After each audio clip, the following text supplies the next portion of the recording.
back with was that they could go to the company that we're buying it from, right? And they could source it, but it's the exact same product. They just have to add a markup on it. And so when you're trying to do a full hotel remodel, that starts to add on a lot of extra costs when all you're doing is passing along markups.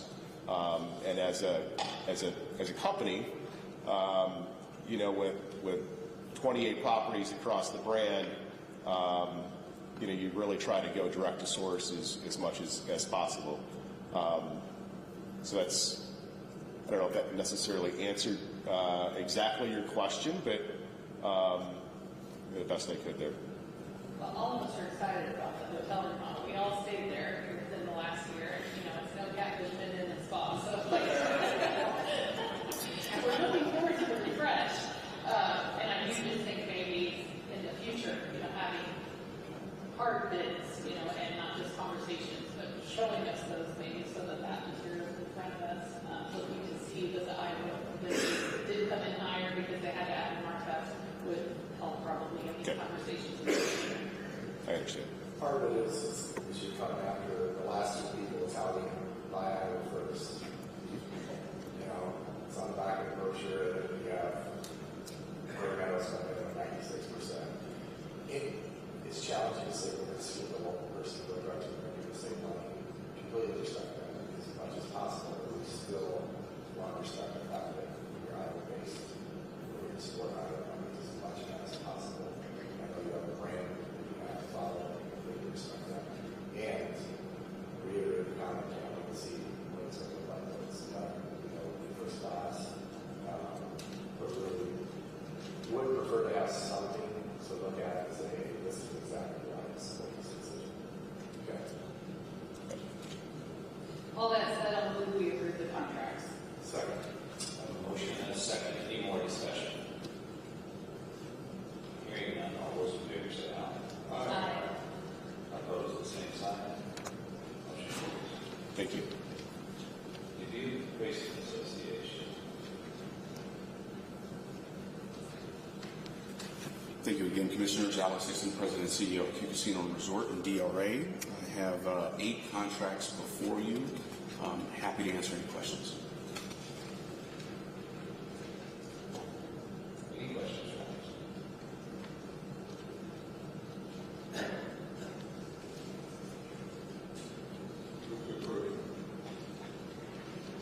Have a second? Motion and a second. Any more discussion? Hearing none, all those in favor say aye. Aye. Opposed, same sign. Motion carried. Thank you.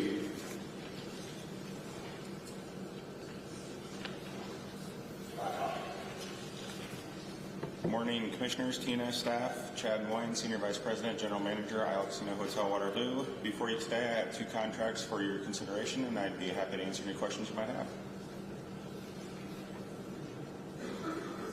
Motion to approve. Second.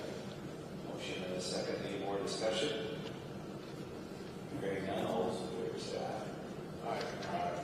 Opposed, same sign. Motion carries. Thank you. Ameristar, this is Good morning, Commissioners, team and staff. Paul Zach, Vice President, General Manager, Ameristar Council Bluffs. I believe we have 3 contracts for your approval. I'd be happy to answer any questions you may have. questions from Paul.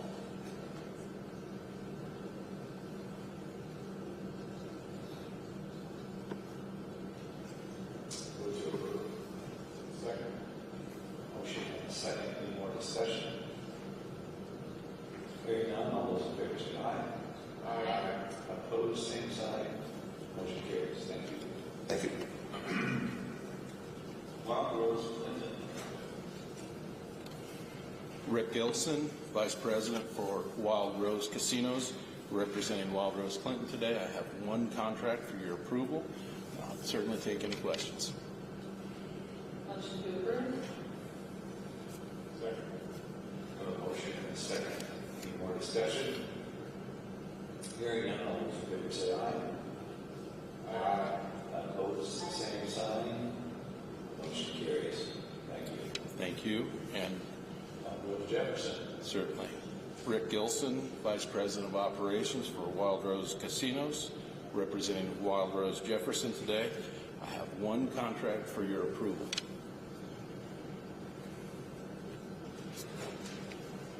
Let's say thank you for the explanation on this one. You bet. It's rather unique, and I would also probably add, I'm actually happy because we are increasing the amount, which is a clear indication that our employees are contributing more monies to their 401k. So I think it's a good thing, I guess. I think so. Everybody knows what we're talking about. This contract says 100% out of state. However, the explanation of other states is through Northwest Bank, which is located around the state line. Yes. Branches everywhere. So very appreciate that. You bet. Motion to approve? No. I have a motion and a second. Any more discussion? Hearing none, all those in favor say aye. Aye. Opposed, same sign. Motion carries. Thank you. Casino Queen, Marquette. Good morning again, Commissioners, Tina, and staff. Robin Corbeil, General Manager, Casino Queen Marquette. Today we have one contract for approval. I'll be happy to answer any questions. I would move to approve. Second? A motion and a second. Any more discussion? Hearing none, all those in favor say aye. Aye. Opposed, same sign. Motion carries. Thank you. Diane Joe. Good morning, Commissioners, Tina and staff. Wendy Rundy, the General Manager at the Diamond Joe in Dubuque. I have one contract before you today for approval, and I would be happy to answer any questions you might have. Would you just, the patio renovation, just walk me through a little bit what you're looking at doing? We have a concrete, today it's a concrete paver system on the second floor that wraps around the banquet space. The membrane under those pavers has pulled away, causing leaks, and so we're in the process, hopefully here, of removing pavers.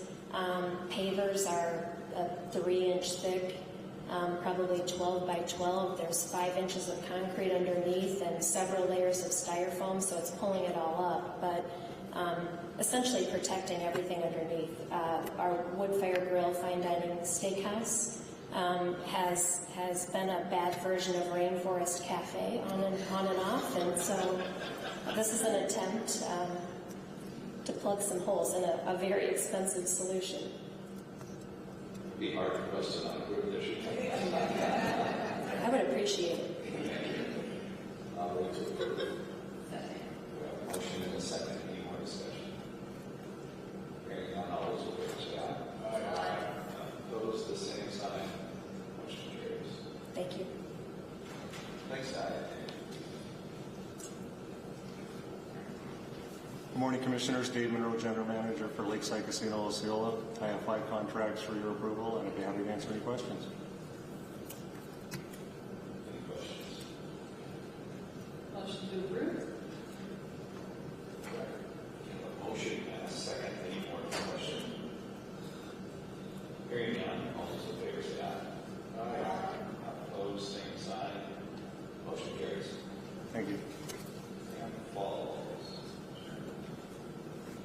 Good morning, Commissioners, Tina and staff. Sharon Hazelhoff, General Manager at Grand Falls Casino and Golf Resort. In front of you this morning, I have 2 contracts for your approval, and I'd be happy to answer any questions that you may have on those contracts.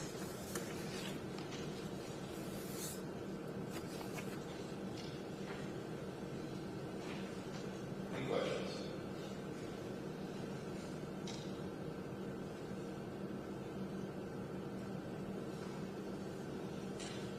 Move to approve. Have a motion. Have a second. I'll second. Motion and second. Any more discussion? Hearing none, all those in favor say aye. Aye. Opposed, same sign. Motion carries. Thank you. SCE Partners. Good morning, Commissioner. Doug Fisher, Hard Rock Sioux City. I have one contract in front of you. Happy to answer any questions. Might be one of the more interesting contracts we've had. That's- Contract for disposal of chairs. That's what I'm here for. So moved. Motion and a second. Any more discussion? Hearing none, all those in favor say aye. Aye. Opposed, same sign. Motion carries. Thank you.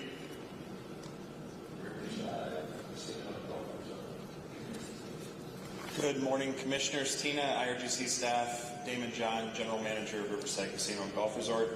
I have 8 contracts before you today. I'm happy to answer any questions you might have.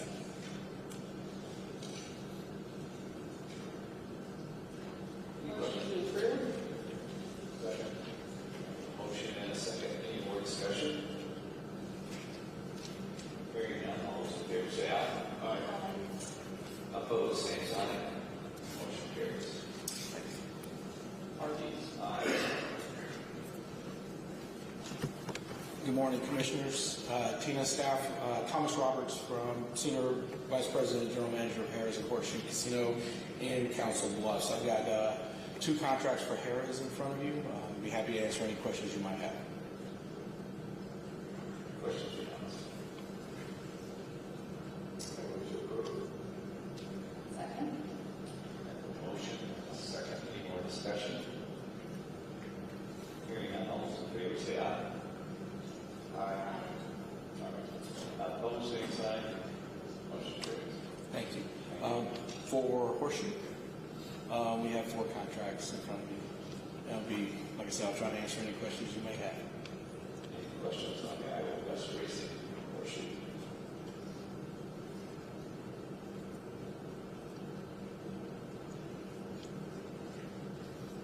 I would vote to approve. Second. I have a motion and a second. Any more discussion? Hearing none, all those in favor say aye. Aye. Opposed, same sign. Motion carries. Thank you. Tina, hearings. Thank you. We have 2 hearings today. The first involves Riverside Casino Resort LLC, a licensed gaming structure in Riverside, Iowa. On August 12, 2023, at approximately 3:03 a.m., an underage female approached the turnstile of the main casino with an adult female companion. Surveillance coverage showed the female walking past the posted security officer who failed to request identification, which allowed the female to enter the floor unchallenged. While on the floor, she gambled at 3 different slot machines. A few hours later, on the same day, an off-duty employee contacted surveillance department to report that the underage female had posted on social media a video of herself at the Riverside Casino floor earlier in the morning. Surveillance then conducted a full review and verified that the female had been on the gaming floor earlier that day. In addition to being on the floor during the period noted, she had also approached the main casino entrance turnstile at 2:27 a.m. with 2 adult companions. When asked for identification on that entry, she provided an expired driver's license of another person in her party. And since the driver's license was expired, she was asked to provide another form of identification. She then provided a passport of an individual belonging to her party. Surveillance review also determined that that other party had used that passport to enter the casino a few minutes earlier, albeit to a different security officer. Prior to exiting the gaming for the first time, the individual had spoke to a security guard posted at the turnstile of the main entrance. She immediately left the gaming floor and then went to an ATM and returned. The underage individual entered the gaming floor at least once unchallenged, and in addition was on the gaming floor 70 minutes and gambled at several different machines. This meets the criteria for a referral to the Commission. Riverside acknowledges the above-mentioned facts constitute a violation of Iowa Code 99F, and as a result of the violation, Riverside agrees to pay an administrative penalty in the amount of $20,000. I know David is here to provide some additional comments Sure. Thanks, Tina. Before I start, I just want to let you all know that at Riverside Casino, we understand that gaming in Iowa is a privilege, and we take that very seriously. When an incident like this happens, it is taken extremely seriously, as I mentioned. It's something that we regret. It's something that we learn from, whether it happens to us or at another operator across the state. We review all these stipulations to try to help us learn and be better in the future. So as you can tell from the synopsis from Tina, it was a complex situation. So we did receive an email from an employee informing us that someone she knew had been on the floor, and she knew that they were underage. This was a social media post. When we received that information, we started investigating it immediately, and we found on camera that the minor in question had, underneath the porte cochere area, had acquired a passport and an ID from another individual. The minor then entered the gaming floor, went to the podium, and gave the security officer an ID that happened to be expired. So that ID was refused. Then the minor supplied the passport from the other individual. The passport was valid. She was allowed onto the gaming floor with the passport. So at that point in time, what should have happened, the security officer should have called the supervisor up because of the expired ID. So that's one mitigation measure that we are retraining on and will do better of in the future. Then, after the minor was on the floor for roughly half an hour, she proceeded up to the security podium again and asked the officer where the nearest ATM was. The officer pointed over to the right. There's an ATM right across from the gift shop, within the line of sight from the security podium. The minor exited the floor, went to the ATM, and she came back. The officer allowed her back onto the floor without checking her ID because he had just seen her on the floor. So another mitigation measure and retraining exercise we've gone through is to not take for granted that everyone on the floor is under 21. They certainly should be, but what they need to be doing is every time someone enters the floor, treat it as a unique situation and just remain vigilant at the podium. So since that time, and something we've really been focusing on is having our managerial staff in the security department, supervisors, managers, the director even, work alongside the security officers at the podium, give them some one-on-one training, see what they're going through on a day-to-day basis, and just going through those situations in real time. We have 3 security podiums at our facility, so it's very important for us to remain vigilant and to retrain each and every day, each and every shift, and that's something that we take very seriously. So I'd be happy to answer any questions about this incident that you might have. Question for you. Not taking away from the issue at hand, do you know, was the minor, was there any follow-up on the minor, any charges brought against the minor locally? There was a charge for fraudulent ID use. Okay.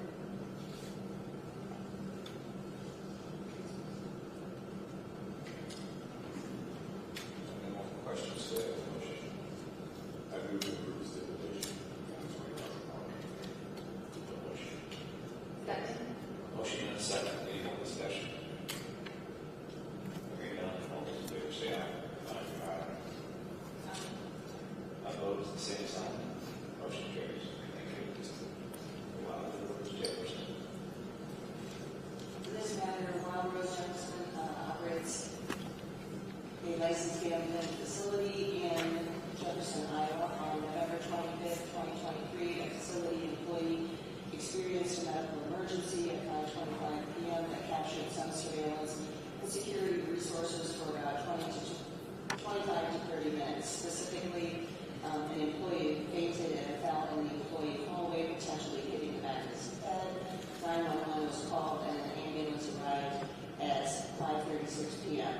First responders attended to the employee, and the employee left by ambulance from the property at approximately 5:50. Just prior to this event resolving, at approximately 5:46, security stopped her at the turnstile of the main entrance. While the security officer was checking the identification identifications of the individuals in that group, 2 unidentified underage females. From that group decided to bypass the line and enter the gaming floor without showing their identification. Surveillance observed that both females did not present identification and appeared younger-looking. Surveillance then began attempting to locate those individuals on the gaming floor. Ultimately, one of the females was found and presented an ID with the date of birth of 2005, and therefore was escorted off the gaming floor within 25 minutes. She did not gamble and did not consume alcohol. The other individual, upon surveillance review, it was noted that she received an alcoholic beverage from another individual. She was not served the beverage directly from the facility, but what did obtain it on the gaming floor. She was on the floor for 54 minutes before being approached by security. She also showed an ID indicating that she was born in 2005 and therefore was escorted off the gaming floor. In short, 2 of the females entered the gaming floor unchallenged. One was on the gaming floor for 25 minutes. The other one was on the floor for 54 minutes and consumed an alcoholic beverage. Neither individual gambled.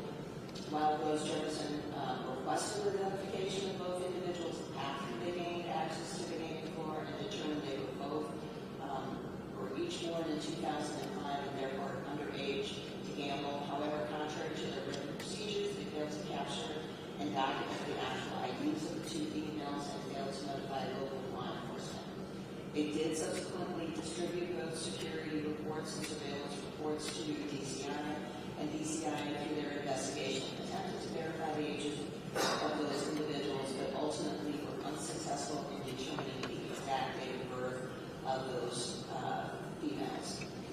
While Rose Jefferson acknowledges both actions constitute a violation of 99F, as a result of the violation, while Rose Jefferson agreed to pay an administrative penalty in the amount of $20,000. Rick Gilson is here to perhaps provide any additional information or answer any questions.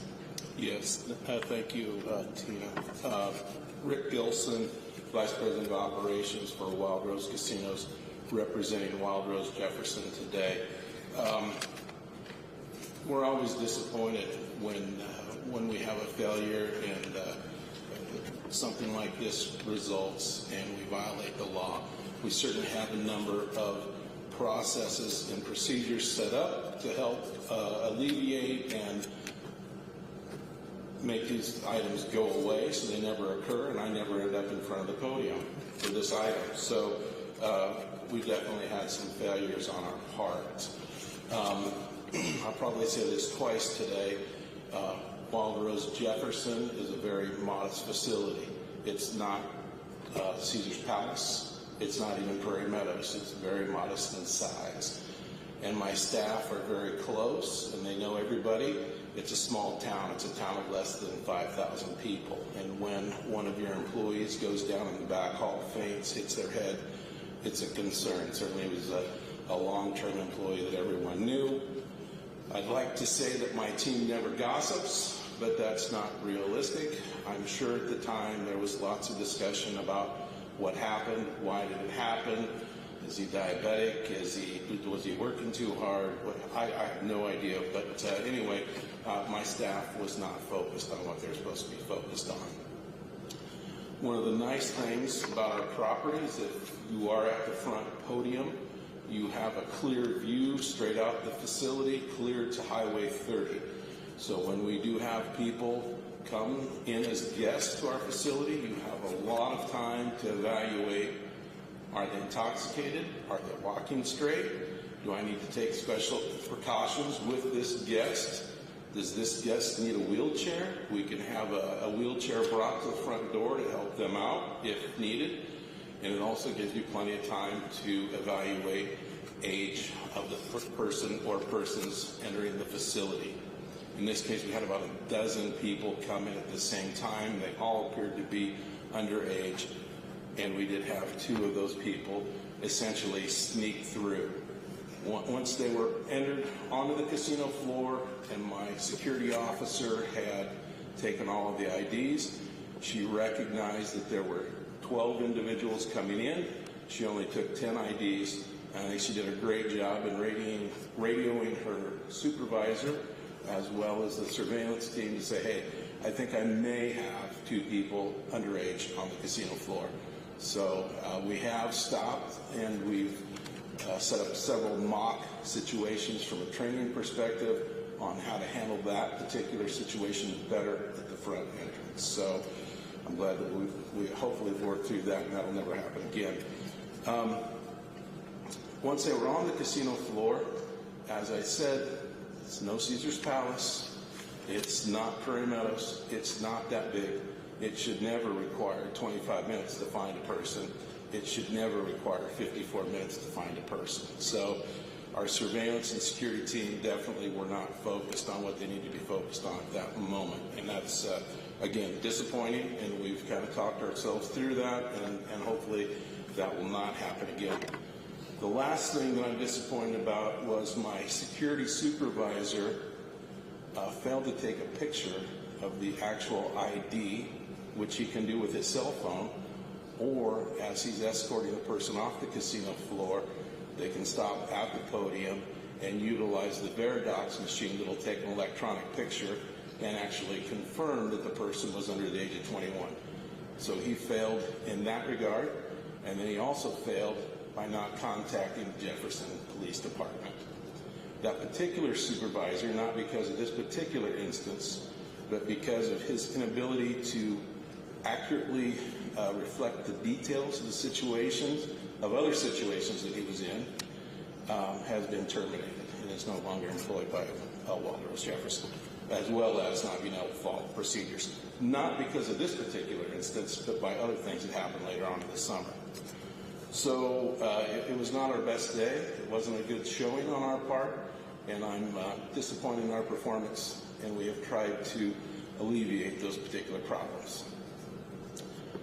My question for the commission is, this event happened a year ago, and I appreciate that we didn't have this hearing in January, because I know the DCI was trying to track down these 2 individuals.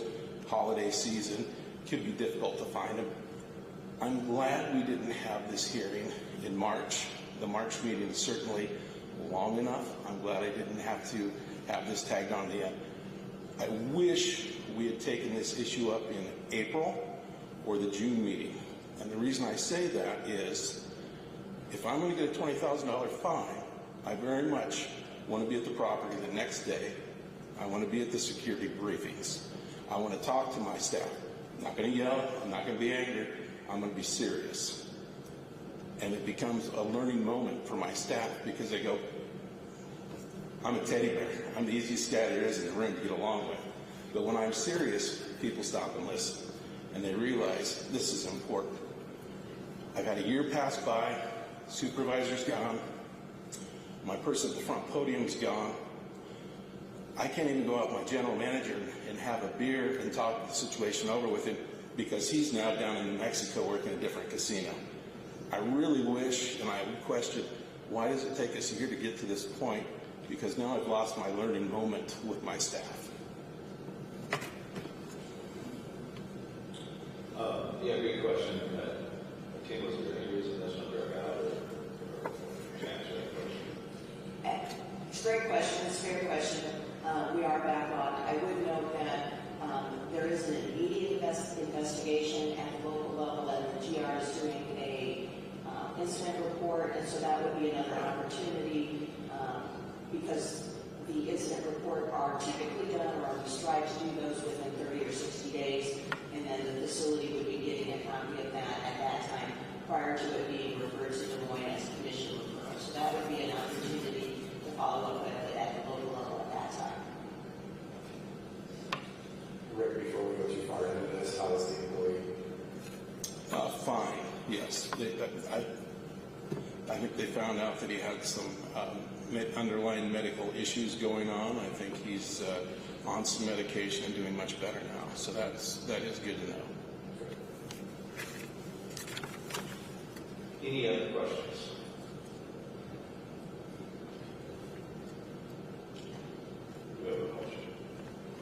This is one where, with all the extenuating circumstances,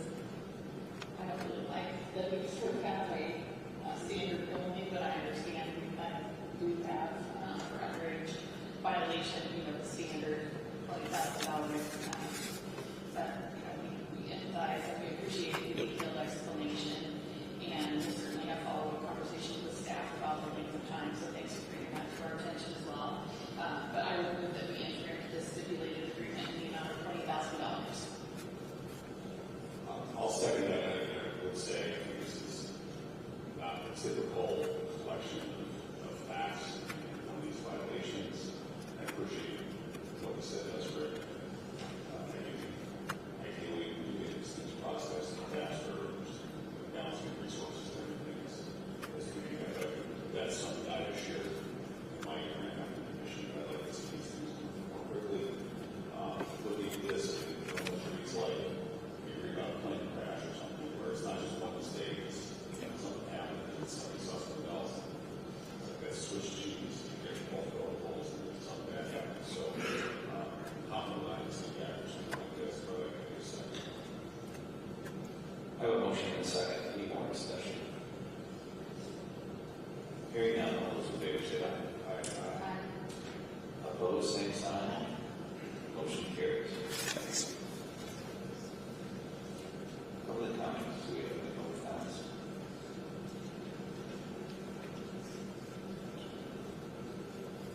Just to remind everyone, we have established 3 minutes as the limit for public comments. And so we have a very, very good timekeeper over there, as you know from yesterday. Can we acknowledge what we did?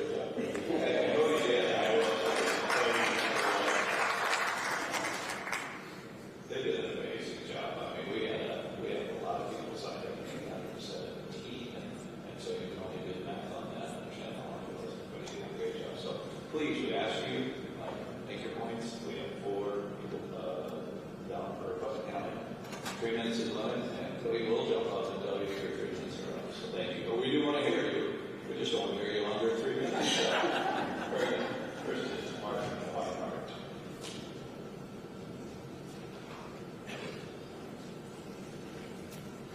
I'm Mark Weinhardt. I am an attorney. I represent the Riverside property as well as the Washington County Riverboat Foundation with regard to the Cedar Rapids casino matter. Commissioners, I'll be candid. When I signed up for public comment this morning, I misremembered the order of the agenda and thought that public comment was going to come after the administrative item in which you discussed our petition for declaratory order. I signed up simply to have the opportunity to place something on the record if we felt it necessary based upon what the Commission does in that administrative matter. So I don't have a comment to make now. I would ask an opportunity to be able to make a comment to the public after the administrative item 15C.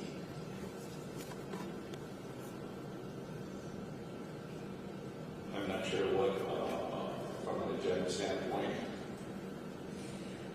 And I would perhaps ask that we had an informal discussion about this matter yesterday, and I thought the agreement at that time was that there would be no public comment from the parties at today's meeting. Well, I understood that there wouldn't be a discussion during item 15C. I will say that I do want the opportunity to make a record if I believe a legal error has been committed, and I don't know what the Commission is going to do, but I'd like, for error preservation purposes, to be able to say something about it if I think so. Well, we have legal counsel for the Commission present. I don't know if he has a comment or opinion. We do have the published agenda at the time that specifically indicates the order of the agenda, and public comment is in its normal place on the agenda, which always occurs prior to administrative business. I think that chair's discretion. We would like to assess.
I think in this situation we'll allow it only if there is an area where we're not looking for any other public comments at that point in time. Understood. Thank you, Mr. Chairman.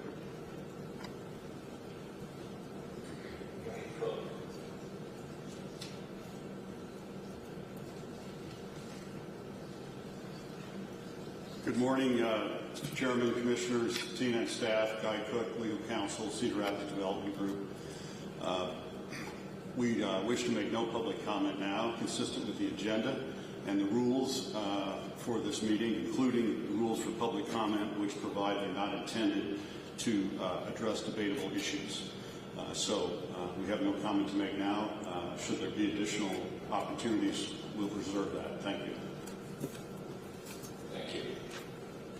Chris Jones, Linn County. Good morning, Commissioners. My name is Christopher Jones. I am legal counsel for the Linn County Gaming Association. I'm an attorney at Shuttleworth and Ingersoll and Cedar Rapids. I'm going to withdraw my request for public counsel at this time, along with Mr. Cook. We would just ask for an opportunity to perhaps speak following Mr. Weinhardt's comments. Thank you. Veronica Higgins.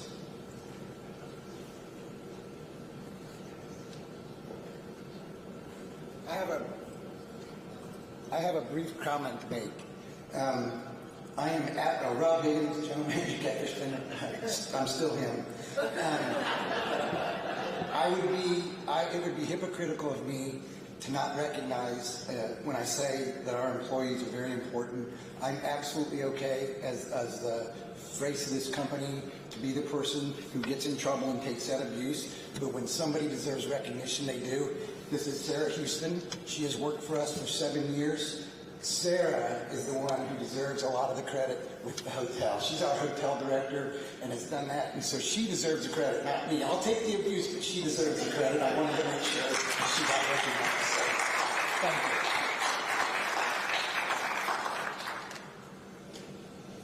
Thanks, Rob. All right, administrative business report on the 2025 horse racing integrity and safety authority financial assessment. Thank you, Chair. The Commission received its assessment from HISA at the beginning of November. It has been shared with all of the stakeholders in the industry. The assessment for 2025 is $1,528,004. With the credit for work to be performed by our IRGC, it is expected to be reduced to $1,126,404. Last year's assessment was just shy of $1.2 million with a credit of just over $800,000, or with credit just over $800,000. The year before that, the assessment had been increased by $100,000. Obviously, there have been significant increases here. The decision before the Commission is whether to opt in or opt out of that voluntary assessment from HISA. The Commission, as a practical matter, does not have the funds for the appropriation to pay for that assessment out of its budget. Therefore, it would be staff's recommendation to opt out of the assessment, and the option, if the Commission doesn't pay for the assessment, is to enter into a voluntary agreement to get a credit for the services the state does provide. Staff's recommendation, therefore, is to enter into that voluntary agreement and task staff with negotiating that agreement. One other item I would note, because of those HISA regulations and the additional requirement that staff, particularly the state veterinarians, have to do under HISA, there will be an increased cost as a result of that in the IRGC budget. Commissioners, John Moss. It's not technically public comment. Just making myself available. If you have any other additional questions, we've done this in the past. When it comes to this particular issue, it's a little bit more complex than others. I would offer up an update regarding the HISA litigation, if you might be willing to accept that as well. But up to yourselves.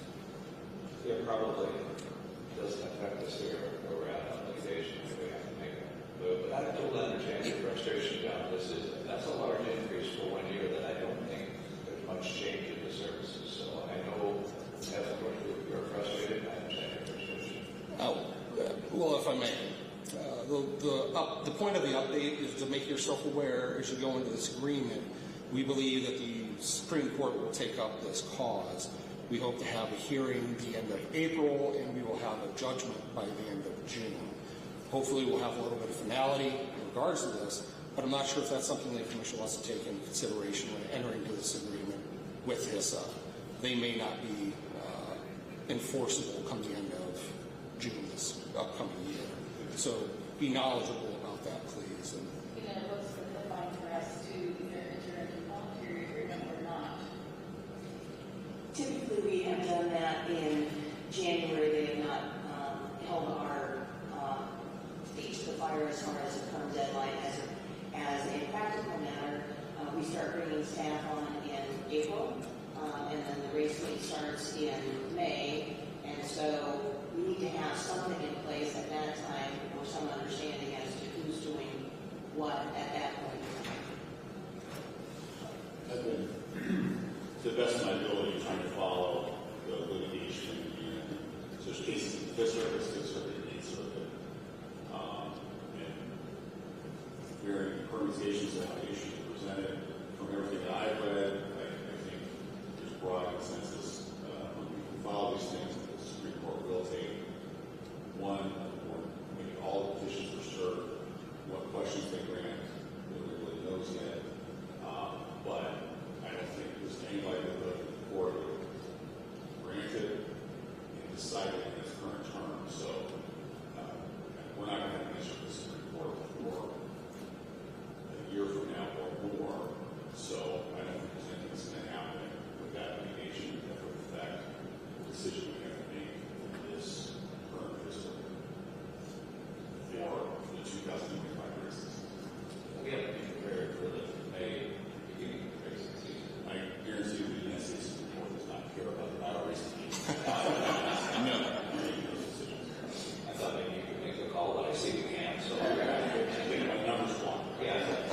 So I appreciate that. fair enough. Just wanted to make you. We can't use that information based on the decision. We just still have money. I sympathize with you. If something's got to pay for it, we don't. And I know that falls back on us. Unfortunately, we don't have the guarantee. Understood. Thank you very much. And just to clarify, I think any industry would agree that if somebody has to do the work, they would prefer that the Racing and Gaming Commission be the parties that do it, and it's beneficial to the industry to have us. Yes. I don't think there's any disagreement there whatsoever. Well, in accordance with what we've done on these measures the last 2 years, I'll make two separate motions. The first motion being to move to opt out of the financial assessment for HISA for 2024. Second. I have a motion and a second. Any more discussion? Hearing none, all those in favor say aye. Aye. Opposed, same sign. Motion carries. In regards to the HISA voluntary agreement, I will move to direct staff to attempt to enter into an agreement with HISA to utilize commission resources in an effort to obtain the maximum credit available for Iowa stakeholders to cover the 2024 assessment. Second. I have a motion and a second. Any more discussion? Hearing none, all those in favor say aye. Aye. Opposed, same sign. Motion carries. Thank you, John. Tina, petition for declaratory order under the Senate's Missouri Membership. Thank you. For this item, I would ask David Branch, General Counsel of the Commission, to take the podium and to review that matter and answer any questions the Commission may have.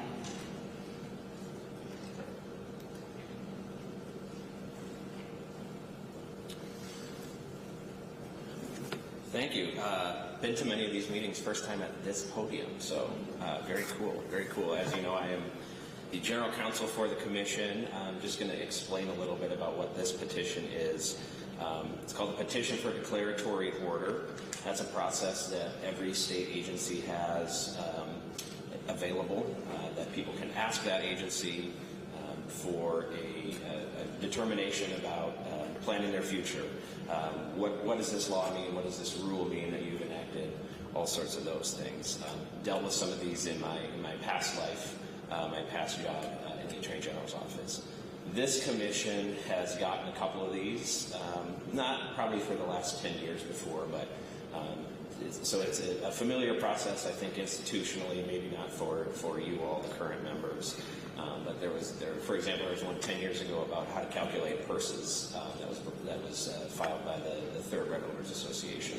Very common type of thing for these.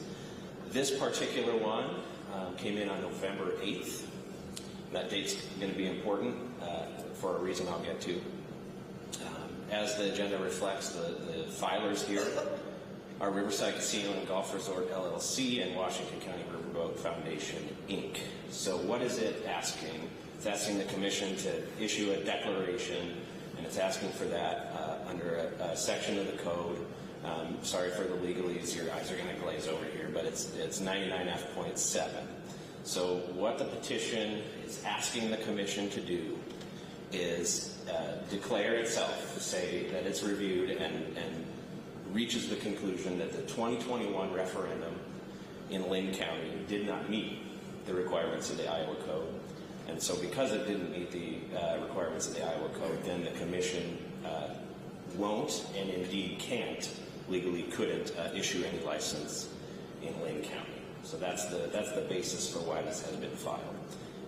It was also requested in the petition to pause that Linn County process that you've been following, that we all saw it take the next step in yesterday, to pause that process while you are considering this petition.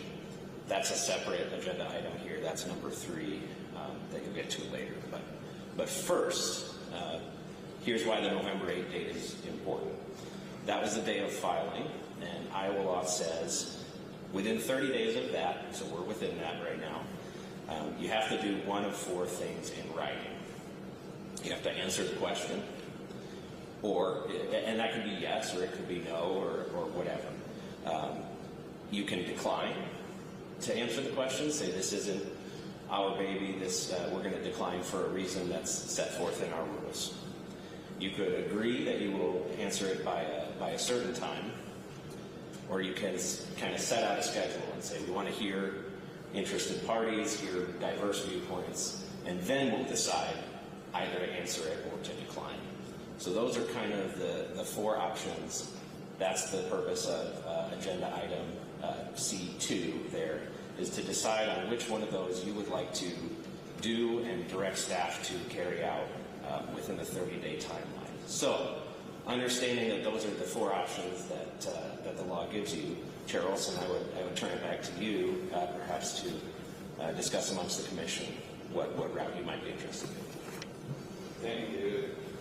Yeah, I mean, we've obviously spent a lot of time looking at this. I know everyone we do have a jury on the commission, but you know, as I said yesterday, as we were listening through public comment, I really think it's our job as a commission to gather all the information we possibly can before we make a decision. I think there's potentially reasons why we could decline this, but I don't think that's in the best interest of the commission or the best interest of gaming that we do that. So my thought process would be that we would set a schedule, we would listen to all the information as we've been consistent with, and we would gather the information, and at that point in time we can make a decision that we feel is the best. Without that, kind of jumping ahead of things. So I'm going to stick to my thought process. We stick to the plan that we have and all along, gather information, try to make the best decision we can based on all the information we have. That would be my thoughts. So I share that view. This is a complicated question about administrative law.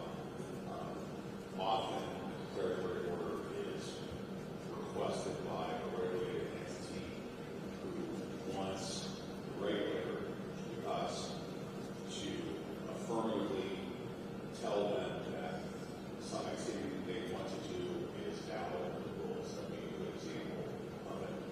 And then if we say, yes, you can do this, this is valid under the rules, then they have the protection and the certainty within a declaratory order, which is a lot better than going in and doing something and then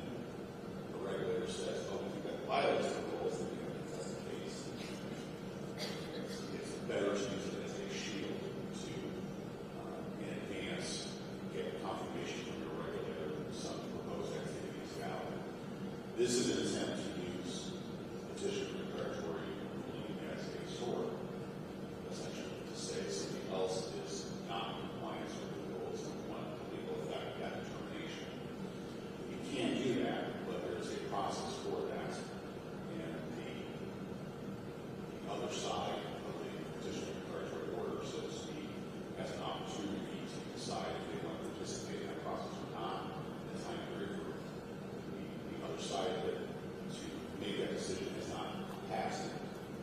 So we don't know what will happen. But we're in a situation where obviously we have a pending licensing action, and one of the kind of administrative procedure act, that's a different kind of thing called other agency action. But in that other agency action, we ultimately have to decide whether the various criteria to issue a license have been met. And so we can't avoid this question, which is going to have to be decided in one format or another, one time frame or another. And I have a preference of setting a briefing schedule so we ensure that we give the Linn County folks the full opportunity, if they choose to participate in this process, to present the best legal arguments that they have, and then to allow our petitioner to provide a reply document. There may be other parties who want to submit legal arguments to us. There's not really any facts in dispute, as I understand it. We may find out that there are facts in dispute, which would complicate things. But I think getting the best legal arguments we can presented to us so we can decide how to move forward. That would not prejudice the ability of the Commission to look at our rules and decide that we're not going to answer the question. But obviously, with the pending license application, I think licenses we probably do have to answer in one way or another. So I would like to see us direct Tina and David to come up with a briefing schedule to present to the petitioner and the Linn County folks, so that we can get us the best legal arguments that they have, so that we can get questions. So as you referenced, David, this is not a new process to this commission, but it is a new process to me as an individual commissioner. So I've been down a very large rabbit hole of trying to understand this process, how this commission has used this process in the past, and it is a complicated issue. And so, I ping-ponged, back and forth between the four options that we have at this moment. I have reviewed the purpose of referendum 1 and referendum 2, as well as prior referendum language, and there were things that made me feel like maybe I could be comfortable with option 1, answer the question, and then there were things that made me feel I could be comfortable with option 2, of declining to answer the question, because it has not typically been used as, Alan put it, as sword. It's been used as shield, and down here in Southeast Iowa, we're not much into sword. So, part of me wanted to go that route and just decline the question. And also given the fact that I do feel one of the reasons for declining the question, if I'm understanding the purpose of the declaratory order correctly, is that this question will be answered through another purpose or through another process. We already have the timeline set forth for the application, and whether we grant or deny a license, if we feel we have the authority to grant the license, they can grant the license, that would answer the question. If we don't grant the license, the question kind of becomes mute, moot point. So I think that, I've been that way for a while, but ultimately, and kind of in the spirit of yesterday, which, by the way, I think was a great day. Ruling, absolutely, but we heard from well over 100 Iowans and had a very polite discourse yesterday of differing opinions, and I learned a lot, and it made me just walk away. I felt very proud of being an Iowan, so I think it was a great day we had yesterday in Cedar Rapids. So, in the spirit of that, I'll jump on what Darryl said, and I think the best course of action for us at this point would be to set out a schedule and hear all information and then make a determination.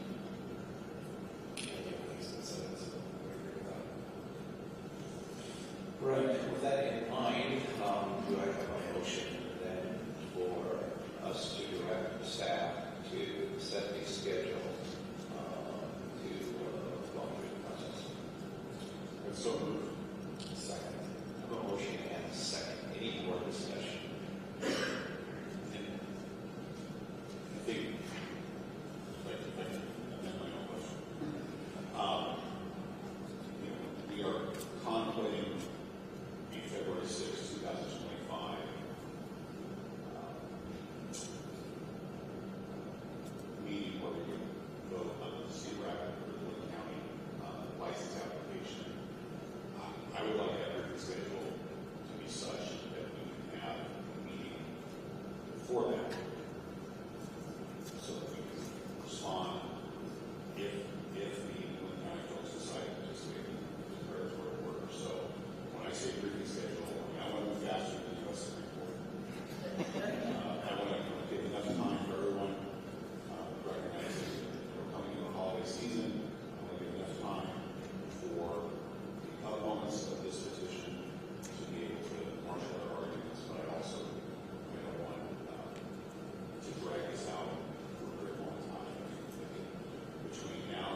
normally in federal court, they 15 days to respond to a dispositive motion. I don't know how much time you're going to say, like, negotiate with the not that you're schedule, but like, you move right along.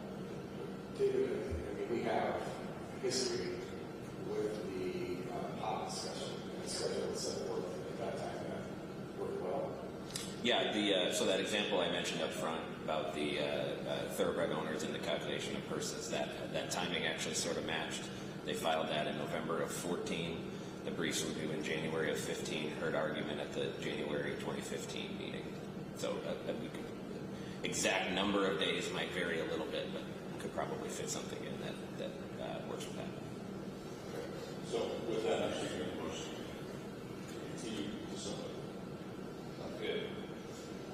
A motion, still a second? Yes, sir. All right. Any more discussion? Hearing none, all those in favor say aye. Aye. Opposed, the same sign. Motion carried. All right, David, question of the state. Yeah, so this is the secondary request in the petition. As I mentioned up front, the petitioners are asking you to pause the Linn County process and the application process while you consider the petition. So, in light of what you've decided, you can determine what to do with that request. And I would certainly say, I mean, since we have agreed to listen, we're going to agree to get a process in place. I see no reason to put a state in place at that point. But that's consistent with how the commission has continued to operate. So I would urge us as a commission to not practice that. I agree with that. That's largely why I said what I just said. I think because 17.8.9, which is the code section that defines how the declaratory order petition works, requires the consent of, as I put it, the other side of the petition. It's kind of short form to describe it. That consent is not going to give him. I don't see how under 17.8.9 we can have a research case on it. I don't see how we can do anything in that context to affect the rights of the license applicant who's in a different proceeding, other agency action. So, and I also see that there's no reason for a stay because we need to resolve this quickly. So, I don't think it's provided for under 17.8.9, and I don't think there are facts sufficient to show that anyone will be harmed by continuing to move forward with what we're doing in the license review process, because we need to answer this question. Hopefully, we're going to have an answer at or before the February 16th. So I'm against the issue of stay. I would move to deny the request of the state or staff for a written order to that effect. A motion. Second. And a second. Any more discussion? If that's my understanding, we receive state requests and other proceedings routinely, and we have a routine process for handling state requests in our data that we've had some recently. Correct. We routinely handle those, for example, in the racing season, and this would be consistent with how we have handled those matters. Okay, thank you. Any more discussion? Hearing none, all those in favor say aye. Aye. Opposed, same sign. Motion carried. Thank you, David. Thank you, David. At this point in time, Mr. Chairman, I just wanted to let the commissioners know I have no public comment to make in the wake of what's been transacted. Thank you for the opportunity. If I could, let me have Mr. Chris Jones, Linn County Gaming Association, no further comment. very good. Thank you much.